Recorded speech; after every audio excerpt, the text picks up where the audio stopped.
आपको इस कर्व का यदि बताना स्लोप इंक्रीज या डिक्रीज, मैं क्या क्या करूंगा बेटा, स्टार्टिंग पॉइंट पे एक टेंजेंट ड्रॉ किया, एक अंत वाले पॉइंट पे किया, ये वर्टिकल से हॉरिजॉन्टल लाइन हो गई, मोर स्टीपर से लेस स्टीपर हो गई। स्टीपनेस का मानेगा होता है स्लोप का माना।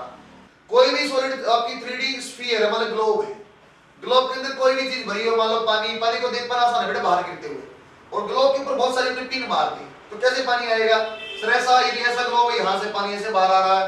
आपको बच्चों में एक बार पहली बार ग्राफ का इंट्रोडक्शन लेंगे, है ना, उससे पहले आप ऐसे बेसिक मेथड पढ़ते, अब नहीं पढ़ा हुआ इसलिए मैं आपको कल एक फॉर्मूला छोड़ा था, Q/T KA delta T by L। Delta T बच्चों ने देखा था high temperature minus low temperature delta T बोला। देखो बच्चों अभी आपको बनाना बेटा, अब यहाँ देखना अलग अलग केस बनाएंगे। जैसे बच्चों में केस 1 यहाँ बना रहा, ये लगा देते हैं, यहाँ बोला रोड हैविंग यूनिफॉर्म, इसका काम है ना। पहला आपको देखा बच्चों रोड का जब यूनिफॉर्म क्रॉस सेक्शन एरिया एक केस, केस नंबर 2 और मैं यहाँ समझाऊंगा, फिर 3 और 4 आप बना लोगे। Area of road increases from hot and. ये आपको बच्चों में एक बार 2 केस समझा दूं, 3 4 वाला ज्यादा महत्वपूर्ण, उसको आप अपने आप ही बना दो। देख कैसा यूनिफॉर्म क्रॉस सेक्शन होता है, समझते बेटा आप? सिंपल इस टाइप की कोई रोड है, यहाँ आपका हाई टेम्परेचर, यहाँ आपका लो टेम्परेचर है। क्रॉस सेक्शन एरिया आप जानते हैं सर, हाई से लो जाएगा तो आपकी ये डायरेक्शन हो गई, और ये वाला perpendicular area cross sectional area. एक ही फॉर्मूला आप जानते हैं सर, Q/T जो था आपका वो था आपका KA। बच्चों में dt/dx लिख लेता हूँ एक बार। अब यहाँ सवाल पूछ सकते हो माइनस साइन कहाँ गया, क्योंकि बच्चों माइनस में पहले से जानता हूँ नेगेटिव आना है। 2 टाइप का वेरिएशन आपसे पूछा जा सकता है। एक बार पूछिए बेटा I का और टाइम का क्या है। I यहाँ बोले लॉजिक का बच्चों आपका थर्मल करंट है, या Q/T।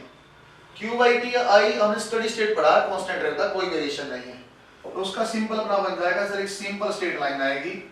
चाहे बच्चों रोड इस टाइप की हो, जैसे मैंने बोला बच्चों ये हाई टेम्परेचर है और यहाँ पे हमने बोला लो टेम्परेचर है, आपने क्या बोला एरिया इंक्रीज करता है, इस टाइप की रोड है, तब भी बच्चों I/T वाली की आपको चिंता नहीं है, I/T स्टडी स्टेट के लिए कांस्टेंट है। इस ग्राफ में अपने कोई टेंशन नहीं लेनी, कैसी भी रोड है चाहे इंक्रीजिंग डिक्रीजिंग यूनिफॉर्म, आपका Q/T की वैल्यू हमेशा कांस्टेंट है। तो दूसरा हम समझना चाहते हैं बच्चों, समझना चाहते हैं एक्चुअली हम लोग यहाँ टेम्परेचर का वेरिएशन पोजीशन के साथ। अब कल मैं आपको समझा था यहाँ 100 डिग्री, यहाँ 0 डिग्री है, एक रोड आपकी जुड़ी हुई है 100 से 90 80 70 से 0 हुआ होगा, यानी कोई मुझे पूछता इस पॉइंट पे बताओ कितनी वैल्यू है, ऐसा वेरिएशन देखने के लिए मैं TX ग्राफ करा है। देखो बेटा Q/T कांस्टेंट है क्योंकि स्टडी स्टेट है, मटेरियल का K मटेरियल डिपेंडेंट है, थर्मल कंडक्टिविटी सेम है, कोई दिक्कत नहीं। बच्चों यहाँ एरिया भी हमने कांस्टेंट लिया है क्योंकि आपने बोला यूनिफॉर्म एरिया है। dt/dx बच गया, तो dt/dx की वैल्यू लिखा मैंने कांस्टेंट। बच्चों ये वाली बात मुझे कहां से पता चला बेटा, dt/dx जो कांस्टेंट है ये आपको थर्मल कंडक्शन वाली इक्वेशन से पता चला। यदि मैं Tx कर्व बनाता हूं, जब भी बच्चों आपको yx कर्व है और कोई बोलता है dy/dx, इसका मतलब समझ पाओगे बच्चों स्लोप है, सही है क्या? यदि कोई dy/dx बोलता स्लोप है, तो मतलब dt/dx इस कर्व का क्या होगा, स्लोप होगा। अब स्लोप मेरा क्या आ रहा है, इसमें कांस्टेंट आ रहा है, स्लोप कांस्टेंट आपको एक लाइन बनानी है, स्लोप कांस्टेंट जानते हैं तो स्ट्रेट लाइन बनती है। अब देखो कैसा वेरिएशन है सर, एक बात तो अभी क्लैरिफाई है कि यहाँ पे मान लो स्टार्टिंग में हाई टेम्परेचर, इस एंड के ऊपर हाई टेम्परेचर, वो मैंने पॉइंट बना दिया, इस एंड के ऊपर जो बच्चों आपको यहाँ लो टेम्परेचर है, मैं यहाँ तक लो टेम्परेचर मान लेता TL। यदि बच्चों 0 होता तो नीचे तक आ जाता, मैं TL कोई 20 30 ऐसा माने इसलिए ऊपर लगा, मतलब यहाँ से आपकी कर्व स्टार्ट होगी, यहाँ मिल जाएगी। स्लोप कांस्टेंट का एक ही कर्व जानते हैं, स्ट्रेट लाइन बोलते हैं बच्चों, ऐसी लाइन बननी है, सही बोला क्या? स्लोप कांस्टेंट की एक ही लाइन जानते हैं, कोई कर्व नहीं होगी, स्ट्रेट लाइन होगी, इसलिए स्ट्रेट लाइन मिला दिया। इसमें आप अच्छे समझोगे बात को। आपको वही भी लिखा बच्चों Q/T KA dt/dx, फिर आप देखा एक बार सर Q/T कांस्टेंट है, K भी कांस्टेंट है, इसको मैं बता चुका हूं बच्चों स्लोप है, तो slope into area is constant.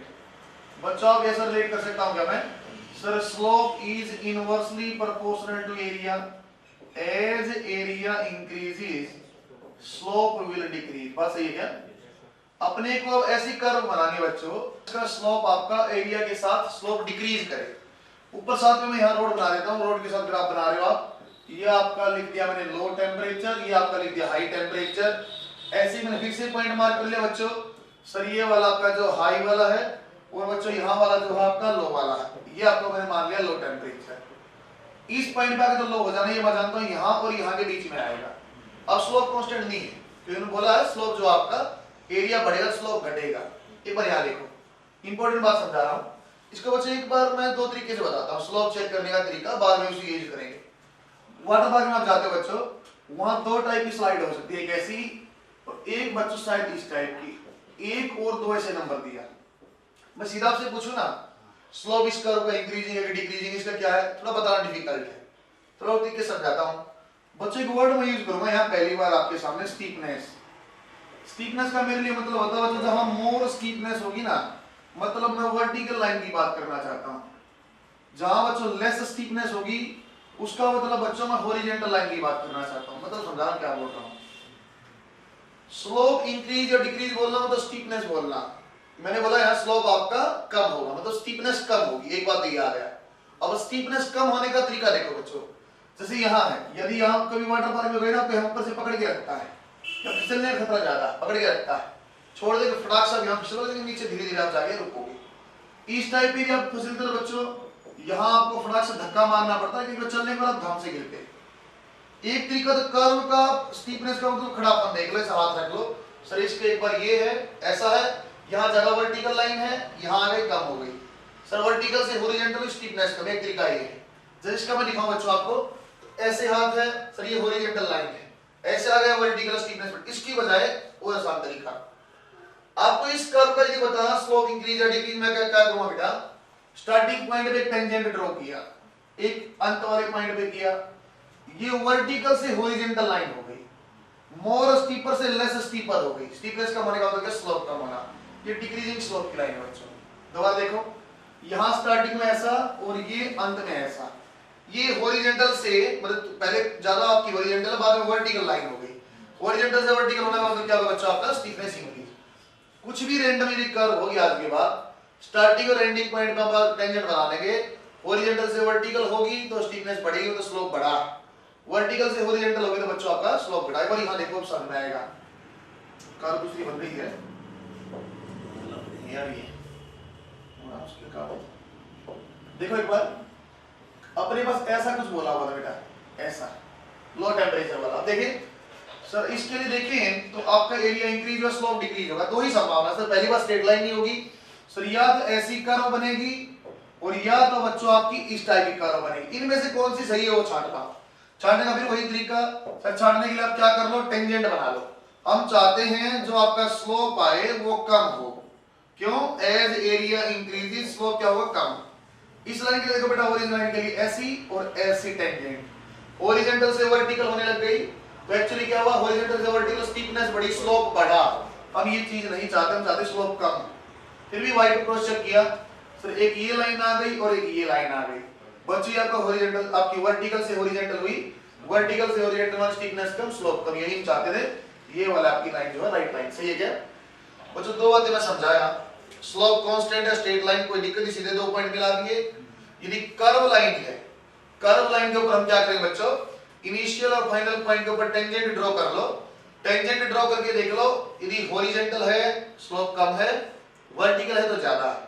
Basic math में और अच्छे समझाऊंगा इसका जो उपयोग है बेटा, मैं हॉरिजॉन्टल वर्टिकल खतरनाक क्वेश्चन में आपको फोर्थ वाले केस में समझाऊंगा, आप ज्यादा अच्छे से क्लैरिफाई कर पाओगे। एक बार उसको आप नोट कर लो, करना चाह लो। इसके बाद बच्चों एक महत्वपूर्ण पोर्शन हम पढ़ेंगे, यहाँ से कंडक्शन का अच्छा सवाल बनता है कि ये क्वेश्चन पूछा जाता है बेटा, अपने रेस में दिया हुआ सवाल है, उसको मैं डायरेक्ट देखना तो मैं दिक्कत लगती है। डायरेक्ट देखो ना, कर्व दी हुई है, एरिया इंक्रीजिंग है क्या, यूनिफॉर्म स्लोप ऐसा दिया हुआ है, उसके लिए आप देखोगे सिंपल बाद में तो आपको एहसास होगा हाँ सर ऐसी यदि स्ट्रेट लाइन नहीं है तो वेरिएबल स्लोप, फिर मैं देख लूंगा स्टीपनेस इंक्रीज है तो उल्टा आंसर आ जाएगा।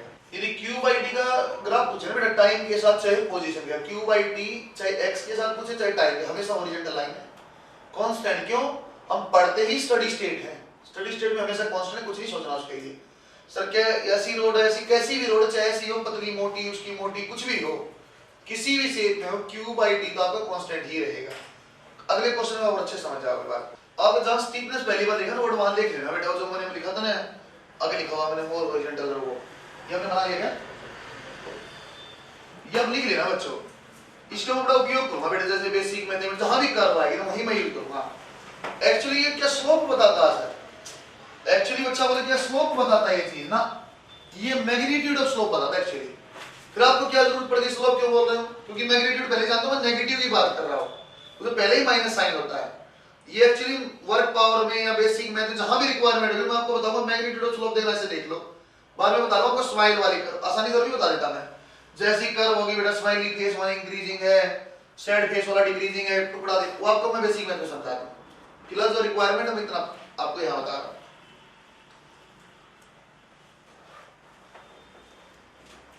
ठीक, अब फोर्थ वाला जो पार्ट आपको समझाऊंगा ना बच्चों, वहां इसका इंपॉर्टेंस आपको लगेगा हाँ इसके बिना पर नहीं बना पाता, डायरेक्ट सवाल भी आता तो बना बच्चों आपने इसके तो मैं शेयर भी करता कोई दिक्कत नहीं, अपने पास रहता देख लो बड़ा सुख है।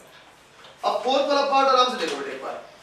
फोर्थ वाला एक तक मैं कहीं स्टार लगाया, इसके ऊपर मैं स्टार भी लगाया है।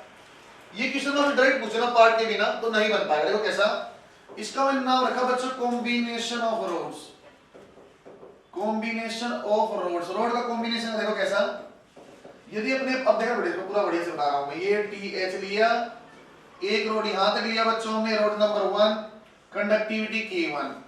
एक बच्चों रोड हमने बाद में लिया बेटा, बाद वाले का लिया हमने यहां से यहां, ये लिया मैंने K2 कंडक्टिविटी रोड नंबर 2 और ये लो टेम्परेचर। अच्छा सुनना, मुझे कोई बोले सर Q/T अगर आप बताओ टाइम एक्स के साथ कोई दिक्कत नहीं, अलग रोड हो सेम मटेरियल हमेशा कांस्टेंट, कोई इसमें समस्या ही नहीं है।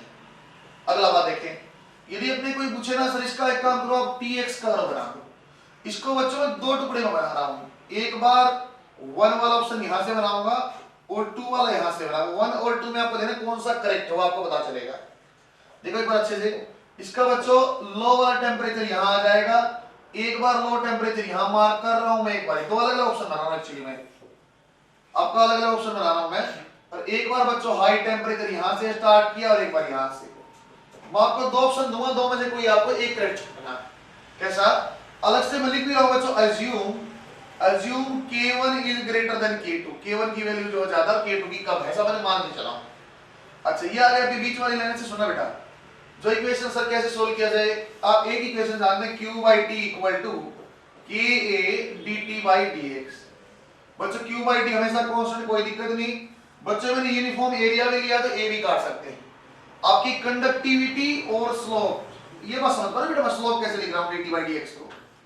अब ये बात समझ पा रहे हो क्या, मैं dt/dx को स्लोप क्यों लिख रहा हूं, क्योंकि मैं इस कर्व की बात कर रहा हूं, इस कर्व के लिए dt/dx स्लोप है। अब ये बात भी समझ में आई सर, स्लोप जो हो इनवर्सली प्रोपोर्शनल टू कंडक्टिविटी है। अब देखो बेटा as K1 is greater than K2, कैसे पता चला सर आपको, लिखा बेटा एज्यूम, मान लो, ये मान के मैं आपसे सवाल करवा रहा हूं। इसका मतलब क्या होगा बच्चों, स्लोप 1 का कम होगा और स्लोप 2 का ज्यादा। स्लोप का मतलब क्या होता है बेटा, स्टीपनेस। स्टीपनेस बच्चों जो होगी 1 की आपकी कम होगी, स्टीपनेस जो है 2 की ज्यादा होगी। देखना एक बार, अब हम आपको ऑप्शन बताता हूं, देख के बता पाओगे शायद आंसर। बच्चों में दो ऑप्शन दे रहा हूं, कोई एक करेक्ट है। एक बार मैंने ऐसे 1 का स्टीपनेस ऐसी रखी है, 2 की ऐसी। 1 और 2 आप देख पा रहे बेटा किसकी स्टीपनेस ज्यादा है, दोबारा और देखो, 1 की ऐसी रखी है ऐसी 1 और 2 की ऐसी। इन दो ऑप्शन में आप देख पा रहे स्टीपनेस, इस ऑप्शन सब छोड़ दो, इन दो में बच्चों कौन सी ज्यादा वर्टिकल लाइन है, 1। इन दोनों में बेटा कौन सी ज्यादा वर्टिकल लाइन है, 2। अच्छा हम क्या चाहते हैं, स्टीपनेस किसकी ज्यादा हो बच्चों, 2 की ज्यादा हो, तो कौन सा ऑप्शन करेक्ट होना चाहिए बेटा। अब दोबारा सोचो, इसमें से कोई खास बात लगी नहीं सर, खास बात कब लगती, आपको सिर्फ ये ग्राफ दिया होता, आपको सिर्फ ऑप्शन नंबर 2 दिया हुआ है और ऑप्शन आए हुए बेटा K1 greater than K2, K1 less than K2, K1 equal to K2, ऐसे ऑप्शन आए हुए। फिर सोचने में दिक्कत होती है, यदि आप स्लोप देखते हो बेटा, दिक्कत कहां आती है, बच्चों को समझा रहा हूं, बच्चे को दिक्कत ऐसे आती है वैसे करने लग जाता है सर एंगल ग्रेटर देन 90। अरे स्लोप देखना आसान है, लेस देन 90 जानते हैं कम है ये ज्यादा है, लेकिन जब आपका ग्रेटर देन 90 तो आपके दिमाग में कीड़ा चलने लग जाता है, सर -1 -2, सर माइनस में तो बड़ा छोटा छोटा ऐसे लगने लग जाता है। जबकि मैं सीधा जानता हूं ना सर, ये जो आपकी मोर वर्टिकल लाइन है ये आपकी हॉरिजॉन्टल लाइन है, इसकी स्टीपनेस ज्यादा इसकी कम, इसका स्लोप ज्यादा इसका कम, जिसका स्लोप ज्यादा उसकी कंडक्टिविटी कम। सही है क्या, सीधा देखता है। यदि मेरे पास ये ऑप्शन है, आपको छांटना K1 ज्यादा कि K2 में से छांटता, सर 1 और 2 में किसकी स्टीपनेस ज्यादा है, 2 की, 2 का स्लोप भी ज्यादा, इसलिए बेटा 2 की कंडक्टिविटी कम है। सही है क्या, ये बेटा इनमें से इसके हिसाब से मैं आंसर जैसे 2 वाला आपका गलत और 1 वाला करेक्ट है। जब ये क्वेश्चन सीधा है ना फिर डर लगता है। बच्चों पूछा हुआ सवाल है, लेकिन जेई में पूछा हुआ सवाल है। ग्राफ के साथ आया था K1 K2 की फॉर्म में, लेकिन जेई में आया था, इसमें अपने पास नहीं आया। सेम कहानी रिपीट करूंगा बच्चों जब आपको न्यूटन लॉ ऑफ कूलिंग पढ़ाऊंगा। जब आपको न्यूटन लॉ ऑफ कूलिंग पढ़ाऊंगा ना, वहां मैं ग्राफ बनाऊंगा 1 2 किसकी देखना स्पेसिफिक हीट ज्यादा, फिर मैं ऐसे ही समझाऊंगा आपको। जो मोर वर्टिकल है उसका स्लोप ज्यादा है।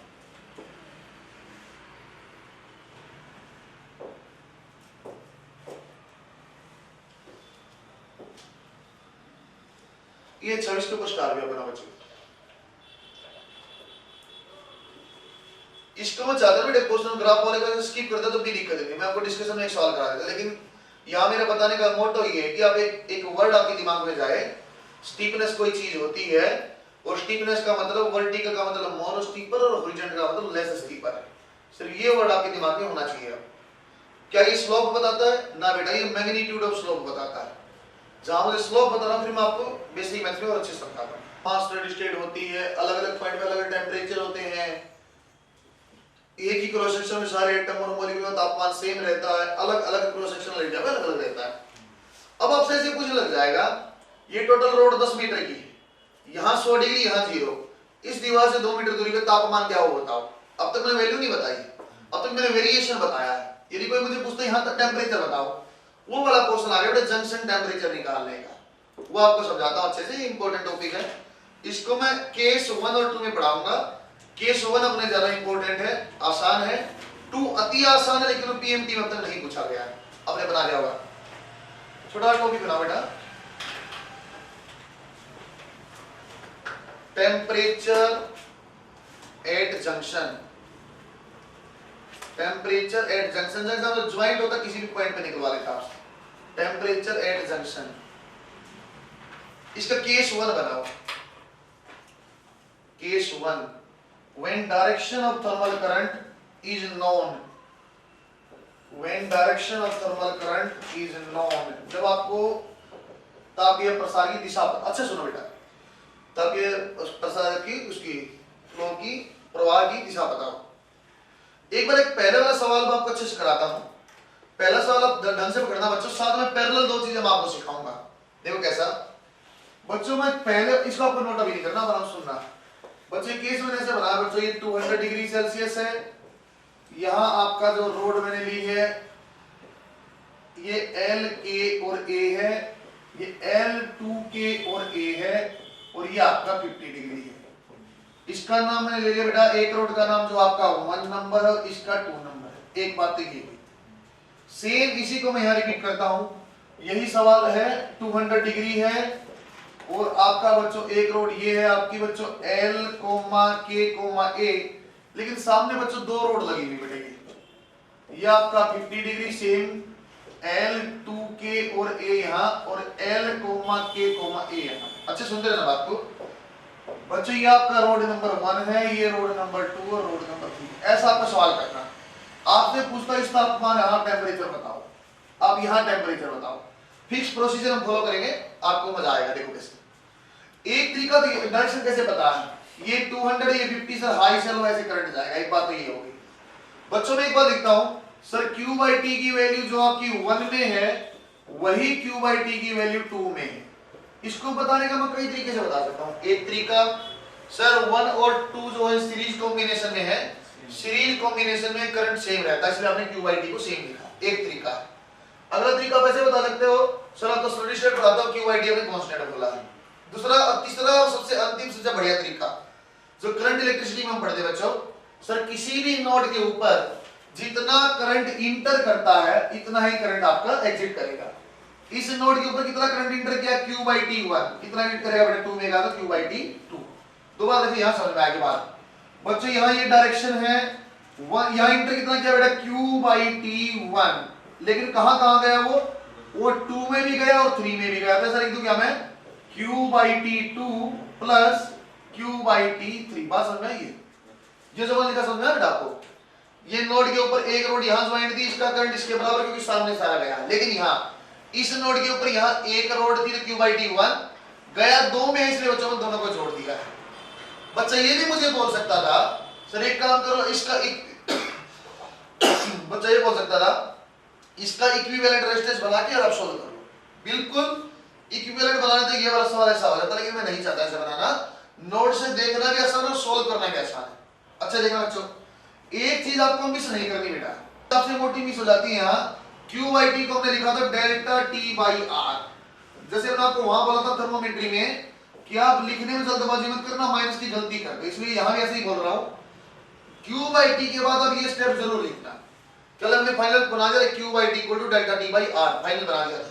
सेम यहां भी ऐसा ही डेल्टा टी बाई आर 1 का, delta T by R rod number 2 का, और delta T by R rod number 3 का। अच्छा सुनते रहना बेटा। डेल्टा टी आपको याद है मैंने बोला high temperature minus low temperature होता है, हम जानते हैं। बच्चों पहली वाली रोड को देखो आप, पहली वाली रोड यहां से स्टार्ट हुई और यहां पे खत्म हुई। ये टेम्परेचर 200 और ये टी, किसकी वैल्यू ज्यादा बेटा 200 की। यहां क्या लिखूंगा मैं डेल्टा टी की जगह 200 माइनस टी डिवाइड बाय इस रोड का रेजिस्टेंस क्या आएगा L डिवाइड बाय KA। सही है क्या?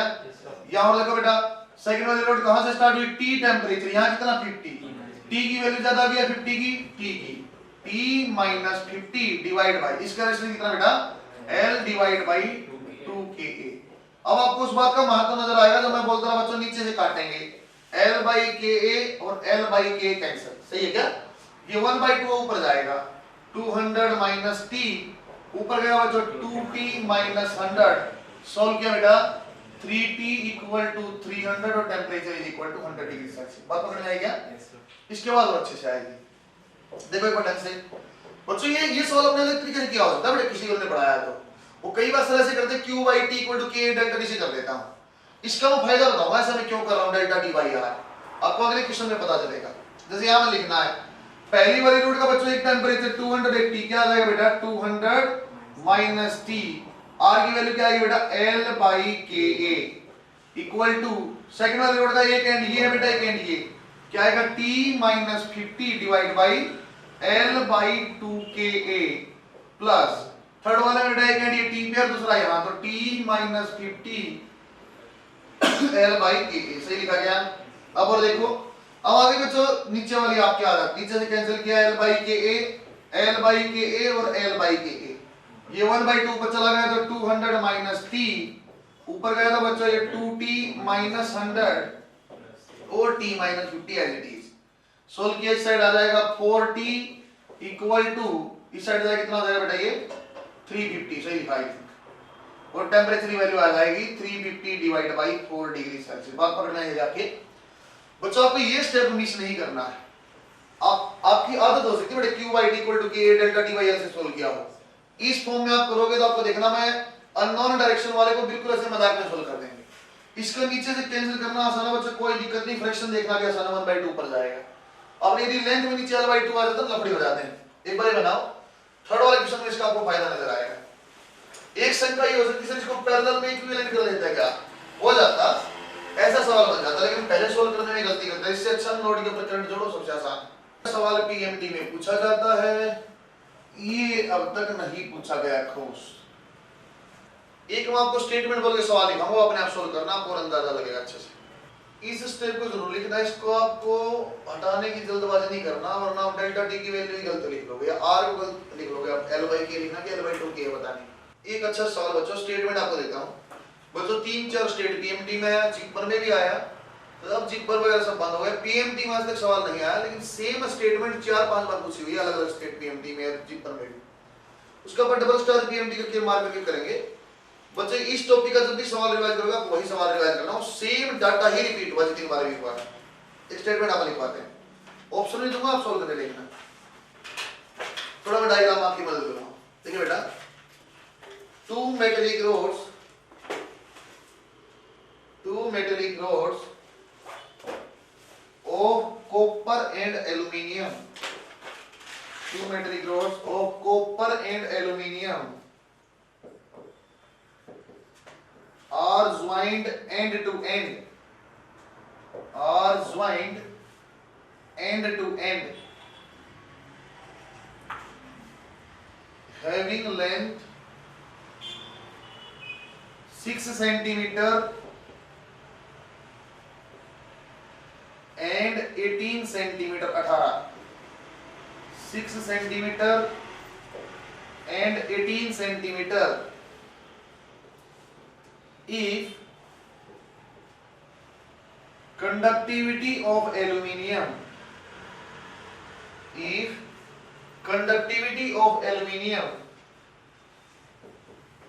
is 9 times than copper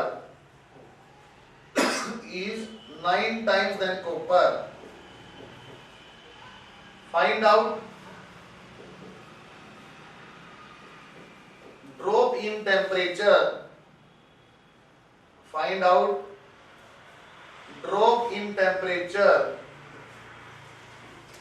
in copper rod. बच्चों ड्रॉप इन टेम्परेचर को अंडरलाइन करो बेटा और 9 टाइम्स वाली लाइन को अंडरलाइन करो. Conductivity of aluminium is 9 times, उसको अंडरलाइन करो. डायग्राम मैंने बनाया, ऑप्शन भी दिए बेटा. बच्चों आप एक बात तो ये देखना, पहली बात तो अब यहाँ का टेम्परेचर T निकालो, पहला काम ये करना. दूसरी बात अब ये डाटा यूज मत करना, एग्जाम तो कैसे दिया हमने, ये सेम ऐसे ही आया तो मैंने ऐसे ही दे दिया 6 और 18.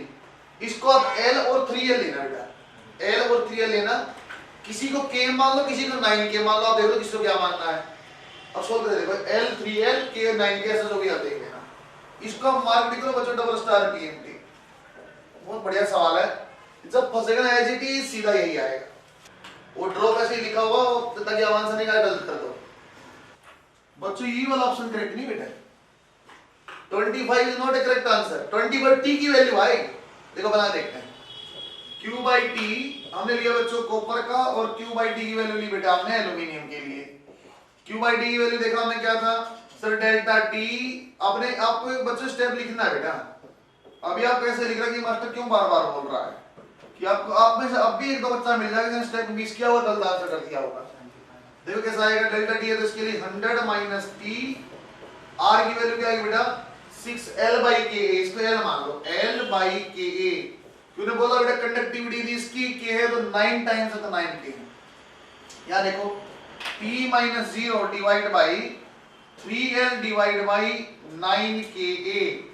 कैंसिल करो बच्चों, इसको कैंसिल किया हमने बेटा L by Ka, ये 1 by 3 ऊपर चला जाएगा. 100 minus T equal to 3T.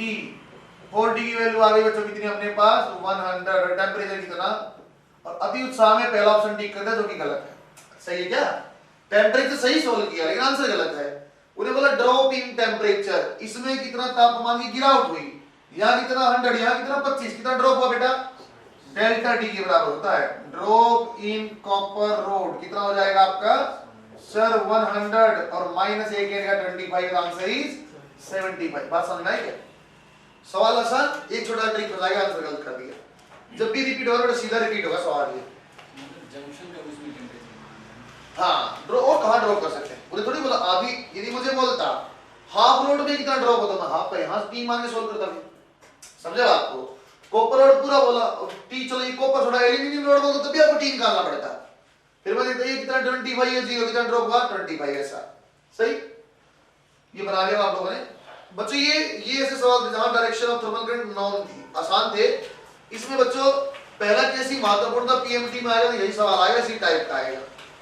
Second case बनता बेटा वन डायरेक्शन, इसमें फिर अब कंफ्लिक्ट आएगा, जो बच्चा मुझसे नहीं पढ़ा ना उसमें फिर कंफ्लिक्ट आएगा, वो वाला आप देखो एक बार. केस नंबर 2 आप पढ़े बच्चों आपका when direction is not known, जब आपकी डायरेक्शन का पता नहीं है. उसको मैं आपको समझाता हूं. बच्चों सीधा क्वेश्चन मैंने लिया, आपने लिखना when direction is not known. ये 90 degree Celsius 0 degree, 30 degree Celsius और 60 डिग्री सेल्सियस. मुझे बोला इसको आप टेम्परेचर T बता दो. अच्छे सुंदर है बेटा. अब अलग अलग तरीके से पढ़ा देते हैं ना. जैसे मैं जब तक यहाँ था मैं ऐसे पढ़ाता था बच्चों, आपको डायरेक्शन एज्यूम नहीं करनी. हमारे आधे थर्मल वाले मास्टर ऐसे पढ़ाते हैं में कि अब डायरेक्शन एज्यूम कर लो, गलत आएगा तो रिवर्स कर लेंगे. आप पता नहीं कैसे पढ़ोगे, इसको अब ऐसे फॉलो करना बेटा. इसके लिए एक लाइन लिखवाता हूँ, T पहले आएगा, उसका लॉजिक समझा दूं. ऐसे नहीं बोल रहा मैं, आएगा तो तरीके से आएगा. मतलब समझो बच्चों, अब डायरेक्शन वैसे तो जान सकते सब सोचे ज्यादा ऐसे ही होगा, इसका सबसे अंदर जाएगा. अब ऐसा नहीं करना चाहते हैं, हमें डायरेक्शन की जरूरत ही नहीं पड़ेगा. रोड नंबर 1 मान लो, रोड नंबर 2 मान लो, रोड नंबर 3 और 4 मान लो. बच्चों ये जो सवाल मैं आपको करवा रहा बेटा, ये मैं आइडेंटिकल रोड मान के करवा रहा हूँ. सेकंड वाला आप अच्छे समझोगे, थर्ड वाला कर पाओगे। सर टी पहले आएगा का लॉजिक क्या है? टी पहले आएगा लॉजिक है बच्चों, आपने इलेक्ट्रिसिटी बढ़ा हुआ net current eight A node is always zero. सही है क्या बच्चों? नोड के ऊपर करंट इंटर जितना करे इतना एग्जिट, वही कंसेप्ट पहले भी लगाया, वहां भी वैलिड हो जाएगा। उस फॉर्म में आसान था, इस फॉर्म में बताया डायरेक्शन वाले फॉर्म में। अच्छा यहां करंट आपने क्या लिखा बेटा? डेल्टा टी बाई आर, वही तो हमने करंट माना है, that should be equal to 0। ये किरचॉफ ने बताया जो आप नाम चाहते हो, किरचॉफ ने ऐसा बताया था कि आप नेट करंट एट ए नोड 0 कर दो, बात नहीं ठीक बात। अब यहां पे आता है टी पहले आएगा, क्या लॉजिक है सर? बच्चों आप चाहो तो टी को हमेशा लास्ट में रख लो, चाहो तो बच्चों एक ऑप्शन ये हो सकता है, जैसे मैं पहली नोड के लिखता हूं डेल्टा टी, तो 90 minus T divide by R plus आप लिखो बेटा 0 माइनस टी डिवाइड बाई, आप पहले टी बाद में रख लो तब भी सही है, तब भी सही है। लेकिन बाद में टी रखने में हमें दिक्कत होती है। कैसी दिक्कत? जैसे 0 टेंपरेचर वाला आएगा, गलती से टी माइनस 0 कर दोगे, अरे बच्चे को पहले 0 आप माइनस देखने की आदत नहीं होती है, 0 माइनस टी नहीं करेगा, वो वाक्य एक सही याद रखे तो सर टी माइनस 0 कर देगा, आंसर गलत हो जाएगा। इसलिए बढ़िया बात क्या है, आप टी पहले रखो, कंसेप्ट वही का वही है आपका। देखो कैसा, अब मैं लिखता बेटा इसके लिए t minus 90 divide by R, identical rod है बच्चों सबका, रेजिस्टेंस आर मानता हूं। सेकंड रोड के लिए बेटा t minus 0 divide by R, t minus 30 divide by R और t minus 90 divide by R equal to 0। फिर बच्चा मुझे बोला t minus 60 divide by R, फिर बच्चा मुझसे बोलता है सर ऐसा कैसा? आप तो बोल रहे हो कि हमेशा इसको पहले रखो, आप फिर प्लस माइनस कैसे होगा? बच्चों उसकी समझा रहा हूं मैं, प्लस माइनस कैसे होगा? बच्चों इनमें कुछ वैल्यू अपने आप नेगेटिव है बेटा, अरे कहीं तो टी कम आए, पता नहीं टी की वैल्यू क्या है, कुछ वैल्यू अपने आप नेगेटिव, अपने आप 0 हो जाएगा। वो आपने पहले पढ़ा भी हुआ है, आपने वो काम किया है, करंट इलेक्ट्रिसिटी में पढ़ा हुआ है, दोबारा देख लो। सर ये आर आर और आर आर नीचे से कैंसिल, 40 इक्वल टू 180 और temperature we can write as 180 divide by 4 equal to 45। और अब जब वैल्यू आ गई ना, अब चाहे तो मैं डायरेक्शन बता सकता हूं, हाई सोलो की डायरेक्शन में जाएगी, उससे पहले बताने की चेष्टा नहीं करनी। टी पहले लिखो, डेल्टा टी बाई आर को सबको जोड़ दो इक्वल टू 0 पर आंसर आएगा, ठीक है क्या? सेकंड वाले सवाल में आपको अच्छे से समझाऊंगा। अब तो बेटा मैंने आर सेम लिया है, आसान लग रहा है, अब मैं कितना कॉम्प्लेक्स सवाल ले लूं हमेशा सही आंसर आएगा। एक मैं करता हूं आसान सा, अगला छोड़ा तुम करना, ये मत करना, उसमें आपको टफ लगा हुआ है ज्यादा, जब करोगे ना बेटा जो वाला टफ लगा होगा। ये मुझे कैसे पता चला? पहली बार एक सर थे, मैं यहाँ 2017 में आया था, तो थर्मल की मुझे रिवीजन दे दी। पहला सवाल सोल्ड एग्जांपल अपने कंडक्शन में, बच्चे मैंने सारा खत्म कर दिया कोर्स, मुझे पता था एक सवाल करा तो बहुत मुश्किल है, बच्चा करवा देता हूँ, एक स्टेप का सवाल हो, सिंगल एक स्टेप का वैसे करोगे तो 1 सेकंड आंसर आ गया उसका, मेरे ख्याल से 16 डिग्री कुछ ऐसा आंसर है। बच्चा बोलता से गलत कर दिया आपने, तो वैसे क्या हो गया कि हमारा तो 17 पॉइंट समथिंग आया, वहां कॉपी लिखा किस तरह से वहीं से हमारे सर ने 2 बार सोल्व किया तब भी यही आंसर आया, और फिर मॉड्यूल खोल के देख ले, समझे क्या? वो जब अजम्पशन वाले चक्कर में आप पड़ जाते हो ना, फिर आप पता नहीं क्या इसको, अच्छा ये गलत मान लिया, इसको हटा दिया, इसको मान लेता हूं डायरेक्शन को, अलग चक्कर में जाते हो आप। जो सवाल मैं बोलो देखो आप कैसे आराम से बनता है। अगला सवाल जो मैं बोलो बेटा, अच्छा सवाल इस पंडे में कर दो, 1 सेकंड में बनेगा, ये बना लिया आप लोगों ने, एक बार आप देखो, अब आपका कॉन्फिडेंस लेवल बनेगा। बच्चों ऐसा एक सवाल मैं कराता हूं, और इस टाइप का एक जो अपने मॉड्यूल में तुम लोग करना, ये सवाल आप देखो। अब मैं जानबूझ के बेटा आर सेम नहीं ले रहा, उठपटांग डाटा ले रहा हूं, ताकि आपको लगे कि कुछ भी पूछ ले कोई फर्क नहीं पड़ता। देखो कैसा, ये मैंने लिया बच्चों 100 degree Celsius L, K, A, ये लिया बच्चों मैंने 0 degree Celsius L, 2K, A, ये लिया 2L, A और A/2। जितना वेरिएशन हो सकता था मैंने सारे वेरिएशन लेके देखा, हमें बोला अब इस पॉइंट का टेंपरेचर बताओ, सही है। अब हम अजम्पशन के चक्कर में नहीं पड़ना, मैं सीधा लिखूंगा, मुझे फर्क ही नहीं पड़ता क्या डायरेक्शन है। सर आप नेट करंट इक्वल टू 0 कर दो, नेट करंट किया, देखो कैसा, सर ये रोड नंबर 1 मान लो, ये रोड नंबर 2 और ये रोड नंबर 3, तो क्या लिखता हूं? देखो मैं जानबूझ के मैं एक स्टेप बढ़ा रहा हूं, डेल्टा टी बाई आर 1 का, तो मैं जानबूझ के बेवकूफी में नहीं बढ़ा रहा हूं, अच्छे से बना रहा हूं, क्योंकि मैं जानता हूं तुम ऐसा नहीं लिखोगे तो गलत करोगे। ये स्टेप लेना जरूरी है ताकि मैं डेल्टा टी को देख पाऊंगा। इसमें डेल्टा टी सोचना ही नहीं है सर, टी माइनस पहली रोड के लिए 100, आर की वैल्यू क्या बेटा यहाँ L बाई के ए, नीचे लिखना फायदा पता चलेगा। 2 रोड के लिए देखो बच्चों t minus 0 divide by L by 2 के प्लस, देखो बच्चों एक बार प्लस किया बेटा हमने, प्लस किया तो t minus 50 divide by L 2L by K A by 2 ऐसे लिखता हूं बेटा 4L by K A, सही लिखा गया, इक्वल टू 0। अब अच्छे देखो, अब इसे कट करते हैं, L by K A नीचे से कैंसिल, नीचे से कैंसिल, नीचे से कैंसिल, 1/2 ऊपर का बेटा t minus 100 plus 2t plus t minus 50 divided by 4 equal to 0। और एलसीएम ले लिया, 4t minus 400 plus 8t plus t minus 50 equal to 0, सही किया गया। अरे 4 एलसीएम लेके नहीं दिखा, बात वही किया मैंने। ये कितना हो गया आपका 13t equal to 450, t की वैल्यू आ जाएगी बच्चों 450 डिवाइड बाय 13। आप आराम करके देखना, जरा सीखा हुआ पहले, बड़ी दिक्कतें हो जाएंगी बनाने में सवाल, सही है क्या? कैसा भी कॉम्प्लेक्स सवाल है बेटा, कुछ भी लिखा हो, चाहे सेम आर है तो सिंपल आर कट जाता, आसान हो जाता, अलग अलग डाटा तब भी हमें दिक्कत है, हम उसी कंसेप्ट पे चलेंगे। ये स्टेप आप लिख लेना बेटा, है ना, अभी शुरुआत की प्रैक्टिस लिख लेना, अच्छी प्रैक्टिस हो जाएगी ना। बच्चे को लगता है सर एक स्टेप बढ़ा टाइम, पीएमटी वाले बच्चे को, नीट वाले बच्चे को फिजिक्स के लिए हमेशा टाइम में कोई दिक्कत नहीं, खाली बैठोगे, बायोलॉजी 20-25 मिनट में हो जाती है आजकल, 1 घंटे में हो जाएगी, तब भी टाइम बहुत मिलेगा। और अब ऐसा काम नहीं रहा कि 100 नंबर लेने सिलेक्शन हो जाएगा, वैसा काम हो गया, आपको सिलेक्शन लेना तो फिजिक्स में you have to score 150 at least. और बच्चों को 180 भी आते हैं आजकल बहुत आराम से। सवाल ऐसे पूछते हैं, सबसे ज्यादा कौन सी वेवलेंथ है, रेड की या ग्रीन की, ऐसे।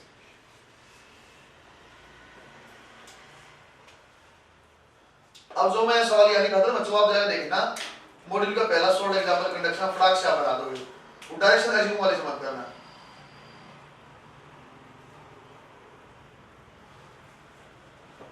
तो कल जब आपको पढ़ा तो मैं आपको बार बार बोला कि बेटा एरिया और लेंथ आप जब तक नहीं बताओगे जब तक आपको टेम्परेचर नहीं दिया हुआ है। एरिया आपको perpendicular to direction of heat flow लेना है और लेंथ आपको parallel to direction of heat flow लेना है। उसका उपयोग दिखाऊंगा थोड़ी देर में आपको।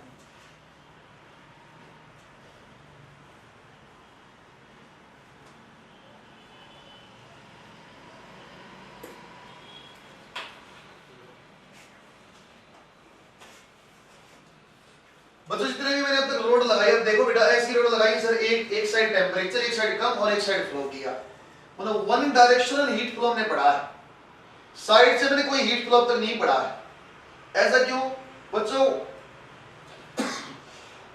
एनसीईआरटी में 3 डायमेंशनल हीट फ्लो में सिर्फ एक कंडक्टर, स्फेरिकल कंडक्टर मेंशन है। फॉर्मूला चाहो तो सिलेंड्रिकल लिख सकते हैं, वो स्टेट पीएमटी में पूछा भी जाता था, लेकिन एनसीईआरटी में क्योंकि सिर्फ स्फेरिकल है इसलिए मैं स्फेरिकल आपको अच्छे से आपको समझा रहा हूं। सिलेंड्रिकल ऐसे ही मेंशन कर लूंगा, लिख तो मैं दूंगा उसका भी, उसका कोई याद नहीं करना है, वो आपको समझा दूंगा। एक्चुअली कैपेसिटर में सेम फॉर्मूले आप पढ़ते same as that of capacitor, याद ऐसे ही हो जाएगा आपको।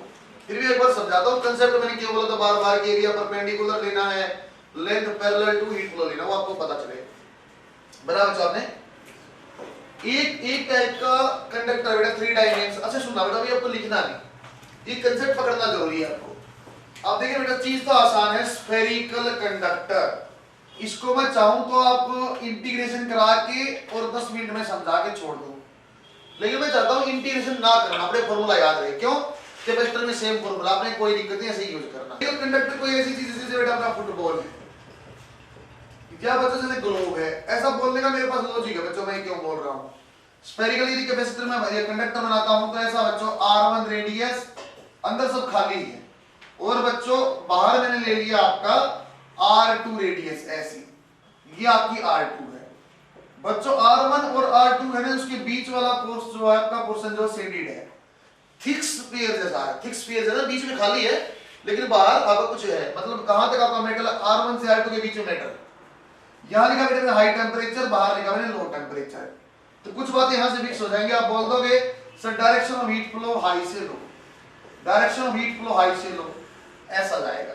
इस हीट फ्लो को पहले देखो आपके लिए है कैसा, ये 2 डायमेंशन में देख पर आसान नहीं है, सोच के देखते हैं।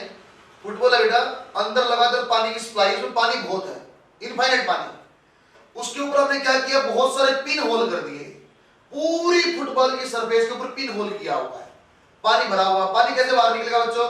सर पानी हर पॉइंट से बाहर धार बन के बाहर निकलेगा, सही है क्या? ऐसा बोल दूं क्या सर, पानी की डायरेक्शन फुटबॉल की सरफेस पे हर पॉइंट पे परपेंडिकुलर। कोई भी सॉलिड आपकी 3D स्फीयर है, मतलब ग्लोब है, ग्लोब के अंदर कोई भी चीज भरी हो, मान लो पानी, पानी को देख पाना आसान है बेटा बाहर गिरते हुए, और ग्लोब के ऊपर बहुत सारी हमने पिन मार दी, तो कैसे पानी आएगा सर? ऐसा यदि ऐसा ग्लोब है, यहाँ से पानी ऐसे बाहर आ रहा है, यहाँ से ऐसे, यहाँ से, नो डाउट ग्रेविटी से नीचे चला जाएगा पानी। स्टार्टिंग में ऐसा आउट होगा, ऐसे आउट होगा, ऐसे हर पॉइंट पर परपेंडिकुलर। एक पॉइंट, एक बात मैं लिखता हूं बच्चे, एक पॉइंट यहां स्टार लगा के लिखा मैंने, heat is flowing perpendicular to surface at each and every point on surface। सही लिखा क्या बच्चों? ये बात समझ पा रहे बेटा? क्योंकि हीट की डायरेक्शन दिखने में 2D लिखती है, आप कैसा गया, एक्चुअली 3D। आप पानी से देखोगे तो यहाँ भी पानी बाहर, यहाँ भी हर पॉइंट से बाहर। तो ये मैं बोलना क्या चाहता हूँ, ये बोलना चाहता हूँ, तो आपको मैं बोलता ना बेटा, सरफेस एरिया जो लो, आपका जो क्रॉस सेक्शनल एरिया जो लेना है वो परपेंडिकुलर टू हीट फ्लो लेना है। और यहाँ हीट फ्लो की डायरेक्शन क्या, पूरी सरफेस में परपेंडिकुलर। मतलब सर जो आपको एरिया लेना है ना, वो एरिया अब आपको सरफेस एरिया लेना पड़ेगा। मेरी बात समझ पा रहे हो? आपको याद है कि यार क्रॉस सेक्शनल एरिया में समझा था आपको, it is perpendicular to direction of heat flow. या हीट फ्लो की डायरेक्शन क्या है, पूरी सरफेस पे परपेंडिकुलर है, तो एरिया क्या लेना पड़ेगा, surface area. Q by T, अब सीधा याद करो बेटा इसको मैं, Q by T क्या होता है sir, delta T by R। Delta T तो दिया हाई और लो, R निकाल लो। R कैसे होता है बेटा, R इक्विवेलेंट बोल दो इसको, R ऐसे होता है L by KA। और अच्छे सुना बच्चों, लेंथ क्या होती थी सर, लेंथ होती थी in the direction of heat flow. Heat flow की डायरेक्शन मेरे ख्याल से यही है, इस पॉइंट से इस पॉइंट के बीच में। सही है क्या? इसके अंदर तो खाली है, इसके बाहर भी खाली है। मेरे ख्याल से आ गया सर, ये R2 से लेके R1 तक हीट है, तो लेंथ क्या आ जाएगा, R2 माइनस R1 के एरिया क्या आएगा, सरफेस एरिया। सरफेस एरिया क्या होता है बेटा, स्फीयर का 4 पाई r स्क्वायर। दो रेडियस है तो बच्चों 4 पाई r1 r2 ले रहा हूं। ये आपको याद कराना तरीका है। सवाल कैसे सोल्व होगा, एक्चुअली बना कहां से भी बता रहा हूं। याद ऐसे किया मैंने, यदि स्फेरिकल कंडक्टर का फार्मूला पूछा, डेल्टा T by R है सर, R माने L by KA होता है। L यहां हो जाएगा outer radius minus inner radius, क्योंकि उसी डायरेक्शन में हीट फ्लो है। K एज इट इज रहेगा, एरिया जो होगा सरफेस एरिया वाला लॉजिक में मैं जानता हूं, क्योंकि हर पॉइंट पे ही परपेंडिकुलर है, इसलिए सर क्रॉस सेक्शनल एरिया ना लेके ये अपने को सरफेस एरिया लेना पड़ता है। 4 by R उसके लिए बजाय 4 by R1 R2। ऐसा क्यों लिखा बच्चों, एक्चुअली कहां से आएगा ये, ऐसे लिख रहा हूं, बैठाऊंगा इसको। ऐसे होता बच्चों K area 4 by R square dt by dr। इसको इंटीग्रेट कर लो, यही बनेगा। ऐसा ही है क्या? उसको मैं इंटीग्रेट करना नहीं चाहता, इसको हम याद करना सरल है, इसलिए मैं इस फॉर्म में याद कराया है। सही है क्या? अच्छे समझे बेटे इस बात को? पता नहीं, बड़ा समझ। R1 R2 के लिए नीचे आया तो एक्चुअली ऐसे आया था बेटा, ये ऐसे Q by T की value 4 pi R square dt by dr, और यहाँ K, इसको जब इंटीग्रेट करोगे ना dr और ये R1 से R2, उसलिए वैसा बना होगा। मैं अपनी इंटीग्रेशन नहीं बताना चाहता, समझे बात को? मैं आपको इसे अवॉइड कराना चाहता हूँ, इंटीग्रेशन में वैसे ही करने में दिक्कत है, तो अपन नहीं करेगा, अच्छा है। और सीधा याद करना इसको आसान है। दो लॉजिक को बताया बेटे, मैं आपको इतना जोर देके क्यों बोल रहा था परपेंडिकुलर, ताकि मैं यहाँ यूज कर। बच्चों थोड़ी देर आपको आधा घंटा में अब रेडियस में कुछ बेसिक समझाऊंगा, बहुत अच्छे से आपको मजा आएगा। आपको लगे हाँ कुछ हमने आज समझा है। थर्मल फिजिक्स में सबसे मुश्किल कोई टॉपिक होता है रेडिएशन होता है। सब कुछ बच्चे को आ जाता है, रेडिएशन नहीं आता बात तक, या उसको श्योर नहीं होता कि मुझे आता कि नहीं आता। उसकी टर्मिनोलॉजी जो है बच्चों कंफ्यूजिंग है। Emissive power, emissivity, spectral emissive power, पता नहीं क्या क्या है, एमिटेड पावर, हजार वर्ड ऐसे ही, कई नियम भी हैं। उसको मैं आज आपको बेसिक बता दूंगा, डेफिनेशन लिखवाएंगे। फिर आपको जो पीएमटी में आएगा मैं 3 जगह स्टार लगवा दूंगा, 3 नियम पे। यहाँ से न्यूमेरिकल बनेगा, यहाँ से थ्योरी या क्वेश्चन बनता हो, आपको समझा दूंगा, टुकड़ों में आप पढ़ना। जब कंडक्शन टुकड़े दी मतलब ऐसे किया मैंने, कंडक्शन कन्वेक्शन अंतर समझा, आसान चीज थी। शरीरी मॉलिक्यूलर मोशन होगा तो कन्वेक्शन कभी नहीं होता, कन्वेक्शन में मॉलिक्यूल को मूव करना जरूरी है। सॉलिड में कंडक्शन ही होता है, गैस में कन्वेक्शन ही होता है, लिक्विड में जनरली कन्वेक्शन होता है। कंडक्शन होने की कंडीशन होती है, ऊपर से गर्म तो हो जाएगा। कंडक्टिविटी निकालने का तरीका एक्चुअली वो है ना, बेसिक हो गया था। एक फार्मूला पड़ा Q by T KA bracket में high minus low temperature divide by length. कुछ क्वेश्चन सीरीज पैरेलल कुछ क्वेश्चन किए। एक टाइप की चीज आपने आज पढ़ा बेटा, जंक्शन टेंपरेचर। ये वैसे लिखवाया मैंने कि आपको बस याद करना आसान था, ऐसे लिखवा दिया, इंसर्टिंग मेंशन से लिखवाया। कुछ चीजें आपको मैं बताता हूं। अब रेडिएशन में आपको बिल्कुल बेसिक से, मैंने पहले कुछ नहीं बताया रेडिएशन का, आपको ये समझाऊंगा बेटा ब्लैक बॉडी को आइडियल ब्लैक बॉडी क्यों बोला गया है, क्या कहानी है, ऑब्जर्व क्यों करती है, सिस्टम समझाता हूँ। बराबर आपने